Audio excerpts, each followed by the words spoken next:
Right,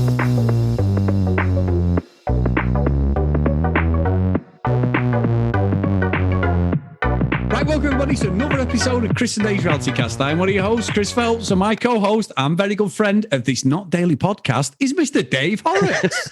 Hey there, Chris. And hello to all our listeners out there. Welcome to Chris and Dave's Reality TV Cast. We are covering Love Island UK Season 8, Episode 4 on Day 4 in the Love Island Villa. Chris, where do you want to start today? Well, Dave, we did get a little bit of criticism, not in a bad way, but our good friend Hannah on Discord said that we were a bit grumpy yesterday. So I don't think we were, but Hannah, we'll take your word for it. You know, I think we were a bit like, oh, we're not feeling it. It's just, you could be right, Dave. And we'll take that criticism. But what I would say, Dave, it's episode 4. Ekin-Su has come in. And at first I was like, I've got some really unusual names in my family. I've got a cousin called Perdita, which obviously was out of the 101 Dalmatians. Sisters called Ophelia, Juanita, Felicidad. You know, we've got all these Spanish names, even though we're from Old Trafford, Dave. I've got all these names. Javier's one of my brothers, you know, so we've got loads of names. So nothing would shock me with people's names. But what an interesting name. Now, Sam did say, do you think her dad was hard of hearing and he wanted to call her Peggy Sue? Now I went, look, you said that, not me. I thought chuckled at that tonight, but there you go. It's a terrible joke. I'm putting that on Samantha. But Dave, what an absolute whirlwind of a contestant. I think she's been worded up. She's an actress in Turkey. I don't give a shit.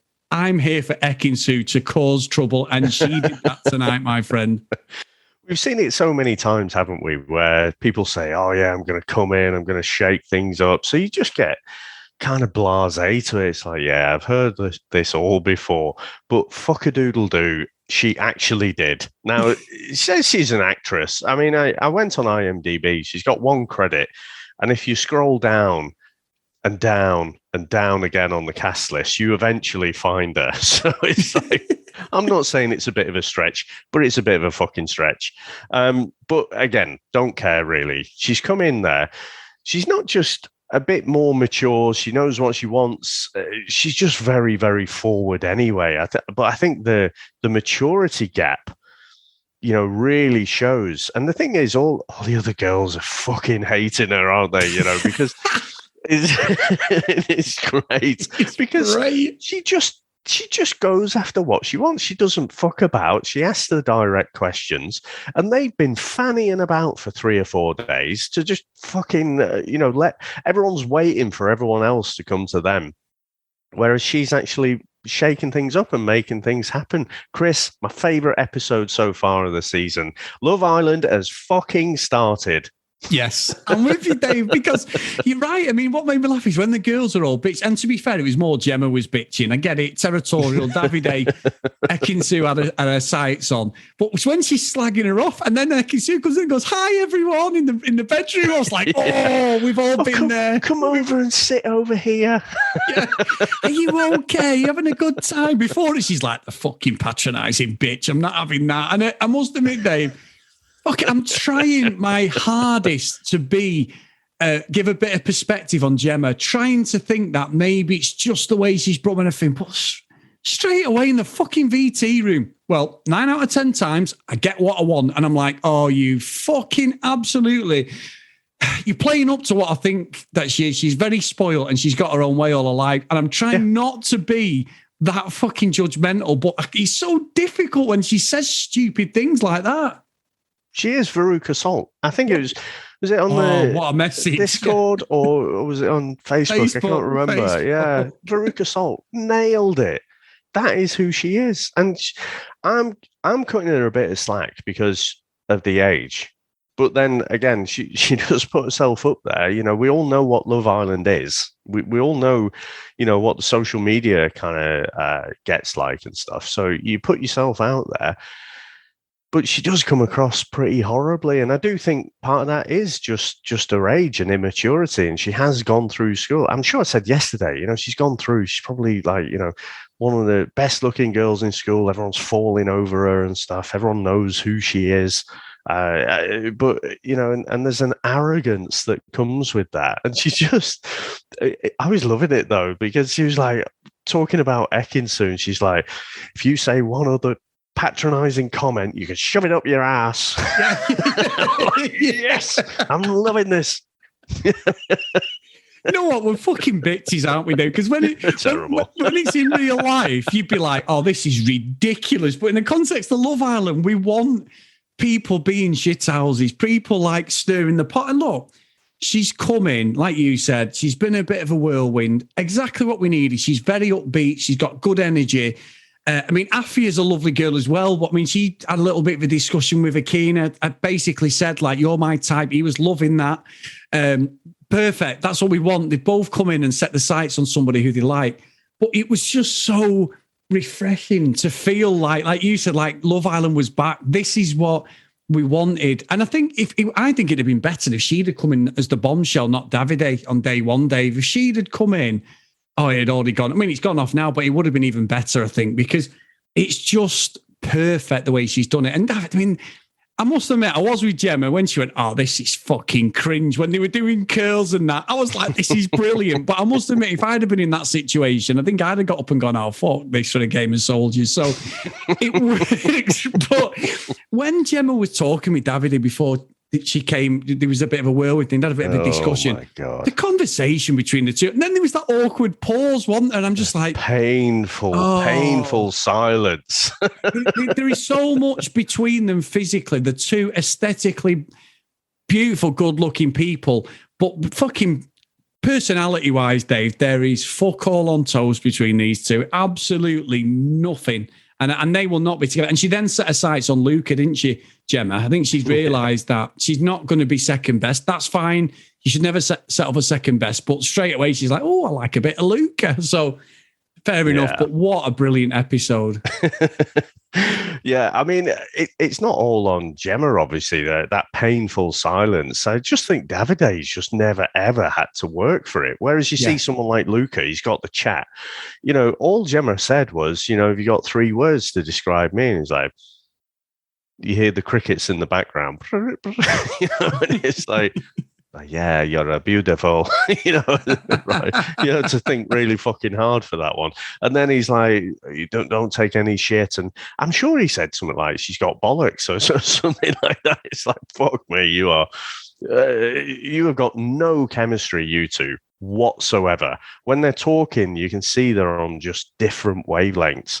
But I don't know. I'm not sure I quite agree that Ekin-Su should have been the bombshell. Chris, if she'd have come in like week 2 or 3 and really fucking disrupted some established relationships, that would have been even better for me.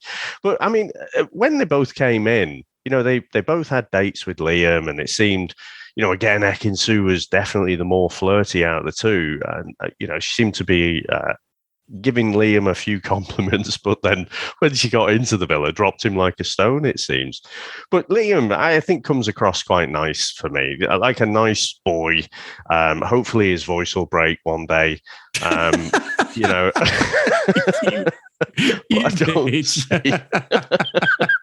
don't see he's got any chance with the 2 new girls.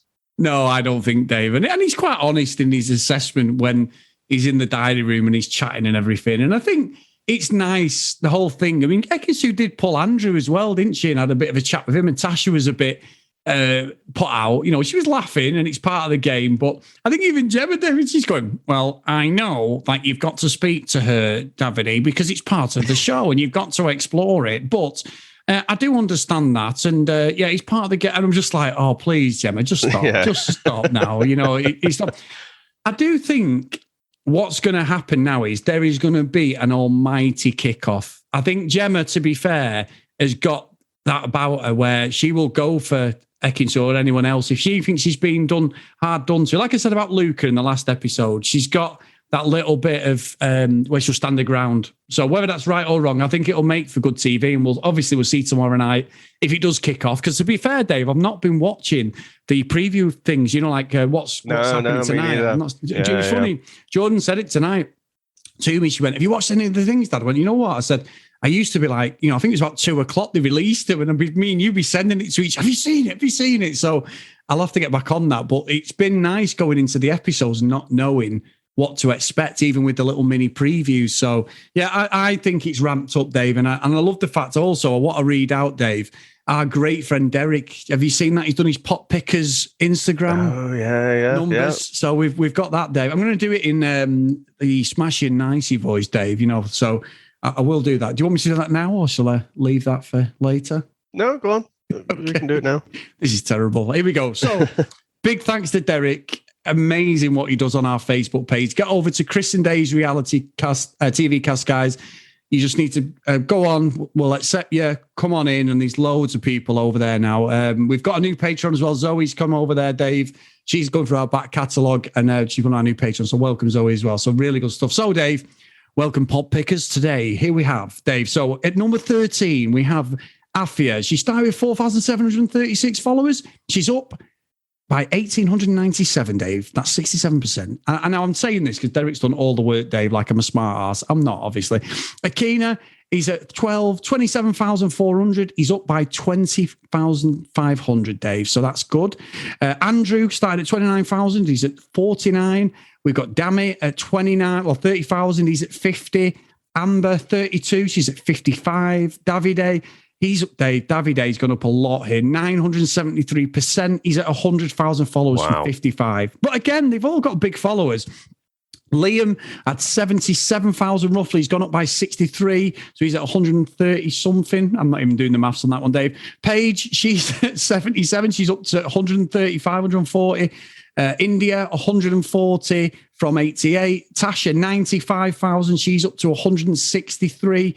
This is ridiculous that they've already got these followers already now that I'm reading it properly. Luca, he's third, 107,000. He's up to nearly 200. Well, he has 200,000 followers now, Dave. That's unbelievable. Gemma, she started with 230,000 followers, Dave. She's at nearly 400,000 followers. And the biggest swinger at number one is Ekin-Su. She started at 368,000 followers and she's gone up by 15. So I think she is just pipping Gemma, actually. Now I'm doing my maths because I'm terrible at that. So but there you go. That's quite a low percentage increase, isn't it? And I'd seen that, apparently she's got all these followers. So she came in with roughly 350K. And apparently for all her pictures, she gets a low number of likes. Like she gets less than 100 likes for each of her pictures, which implies that a lot of those followers aren't real and that she's paid for them. Yeah. And I said to you, I know a friend of mine did that on Twitter because I was all of a sudden, I was like, he had like 40,000 followers. And I was going, where have all these come from, Dave? And it's within the gaming community. And yeah, I think 30,000 of them were bloody paid for. You can do that as well, I believe. But I don't think that makes any sense, does it? And you're right, the engagement isn't the same as the followers. I mean, we get a lot of engagement on ours and we've only got a few people following us, Dave. So. I know. That's because we're crap on social media. But you see, like Elon Musk is talking about pulling out of his Twitter acquisition. He's like, a lot of these accounts aren't real. They're like spam accounts. I bet a lot of them are fucking podcasters, I tell you. It's like fucking ridiculous. Like we must have about 10 Twitter accounts. We're only 2 physical people. So of course they are, Elon. I'm surprised you didn't know that already. But no, absolutely brilliant coming up with that, Derek. So, I wouldn't be doing that. So I really appreciate that someone else puts in that legwork. Yeah. But Chris, I did want to say, before we wrap up and everything, that finishing off again, the whole Gemma Davide square thing with Ekin-Su and Luca, I think there was a fair bit of retaliation dating, wasn't there, or flirting going on tonight with quite a few of them. And I think Gemma would not have given Luca the time of day if she didn't feel threatened by Ekin-Su, going after David or Davide. And I just found, again, that that conversation was cringeworthy. Now, you can tell someone who's got the words, got the chat, Chris, who can really woo a lady, turn it into Will from in between us there. But it cracked me up when, this could almost be in a Shakespearean play, couldn't it? And Luca, he looks into Gemma's eyes and he says, "I fancy the shit out of you." It reminded me of. Did you see the In-Betweeners episode where Simon, he's about to pop his cherry and she says, "Can you talk dirty to me?" And he says, "I'm going to fuck your fucking fanny off you, you twat."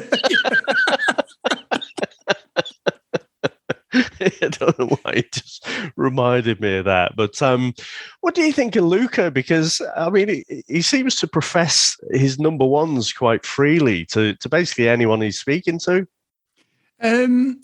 I like his teeth, Dave. I think if there's a power shortage, we'll just get him to do not his Dame Edna fucking glasses situation. It was like, what the fuck are them glasses again? They're going to come back into fashion. Like I say, Crocs are in these. It must be something he's going for.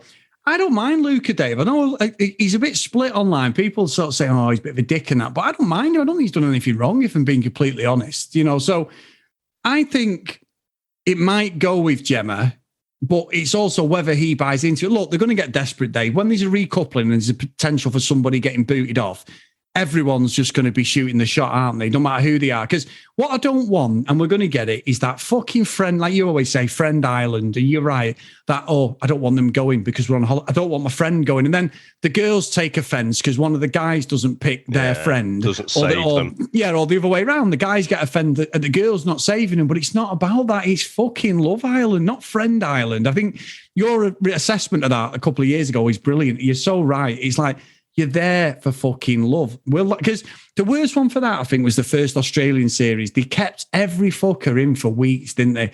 Like just staying in because they're on a fucking all-inclusive holiday. I get it, but it's not part of the game. And I think he's got to move pretty quick, Luca, whatever he's doing. Andrew seems pretty set with Tasha. I know there was a bit of kissing tonight. Are you sure? Because that was the other retaliation kind of flirting in the challenge that I saw. You had Tasha, she looked like she was crawling to Andrew, and then she switches last second to go to Luca. And then you've got Andrew, who he would have gone to Tasha, but because of what had happened before, he went directly to Paige, and they're both feeling fucking put out, because what they did is not quite as bad as what the other person did. That's true. That's true, Dave. I think, yeah. I mean, Dave, it's been proven sometimes that I'm actually wrong, very rarely. Can I just say as well, Dave? Can I just say, for my fucking radio pop picker's voice was shit. It lasted one sentence. I realised that when I started doing it. It was terrible, guys. Before someone calls me out, it was terrible. Anyway, Dave. Is that podcast still available, or did you take it down? The one that you were going for about 20 minutes in an American, Southern American. No. Why have you even brought that up? Because someone's going to want to listen to that. No. Because periodically I remember back to it. And it tickles me, and I'm just giggling to myself on my own, like at work or something. No, listen. The rest is our friend Ben, who's one of your closest friends. Ben, I played it to you both, and Ben went, "Is Chris? Is he ill? Is he okay? Is he all right?" Having some sort of breakdown, and it still sticks in my head. I still chuckle. That will never ever air the light of day, ever, fucking ever. Like your Imagine video, no chance. Well. I've deleted everything. Oh my god! Imagine. Dave, what is your fucking problem today? Sorry, this is fucking terrible. No, I saw that thing Gail Gadot doing Imagine, and I fucking said, wouldn't it be nice if we all did the same? What a great idea. And then when I read the comments underneath, everyone was like, "You self-centered fucking horrible fucking celebrity. What? Make it about yourself." And I'd recorded my bit of the song, and I was like, because I thought, I can sing this. I can all this. And then you were like, "Go on then, send it me." And I'm like, "Fuck off." Okay. Oh dear. Oh my god. What a self-centered wanker I am. But anyway, Dave, it's Friday. It's time to go. We're keeping it to the 20-minute fucking segment like we promised, guys. Big thank you to everyone this week. It's great to be back. Nothing hits like Love Island. With the engagement online, the people. I was actually on Radio Berkshire on Wednesday as well with Phil Kennelly, really nice guy. And he was asking about Love Island, and we were on there for a good 20 minutes, Dave. It was really, sure really it was good. Radio Berkshire, or was it 3 counties? No, Chris? It was Radio Berkshire, Dave. 3 counties is where Babs Michelle is. Yeah, Radio Berkshire was 100%. So nice. Obviously you did tune in for that, Dave. So I was all over it, Chris.